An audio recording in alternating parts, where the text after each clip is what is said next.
আসসালামু আলাইকুম রহমতুল্লাহ। আজকে এই বলে অনুষ্ঠান হচ্ছে, সব কন্টেন্ট ক্রিয়েটর আসবে। তো আমিও ফিউচার কন্টেন্ট ক্রিয়েটর হিসাবে একটু চলে আসলাম দেখার জন্য। তো আমি রেজিস্ট্রেশনে আমি পাই নাই চান্স, কিন্তু তাও আমি দেখার জন্য আসলাম। ও দেখতেছি অনেক ভরে ভারের মানুষ আসছে, আমি কাউকে চিনি না, কিছু পরিচিত কেউ আসে নাকি একটু দেখতেছি, দেখার জন্যই আমি আসলাম। দেখি পরিচিত কেউ নাই। আর আমি তো শুধু ইন্ডিয়ান ভিডিওগুলো দেখি, মিথ্যা তো বলবো না। ইন্ডিয়ান আর একটু বিদেশি ভিডিওগুলো দেখি। বাংলাদেশে দিন চারের জন্য কি দেখি, বেশি দেখি না। আমি অনেক কম মানুষকেই দেখি বাংলাদেশে। তো ওদের মধ্যেই কারোর সাথে দেখা হয়ে যাবে নাকি একটু দেখি। তো আর দেখা হয়েও গেল।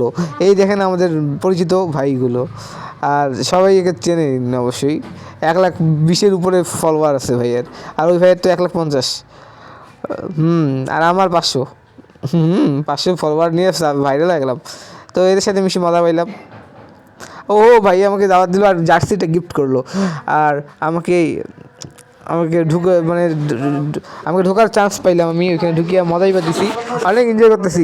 এটা শুধু কন্টেন্ট ক্রিয়েটররা আসতে পারে এখানে, শুধুমাত্র বড় বড় কন্টেন্ট ক্রিয়েটররা যারা ফিউচারে ভালো কন্টেন্ট করে।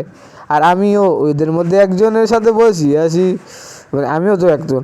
তো শেষ হইলো অনুষ্ঠানে অনেক মজা করলাম আমরা। আর নিজের যাকে ফলো করি তার সাথে মানে পুরো 4-5 ঘন্টা ঘোরাটা কি মজার ব্যাপার। আর বিরিয়ানি টিরিয়ানি খাওয়া দাওয়া তো আছেই। এই আজকের দিনটা অনেক মজার হইলো।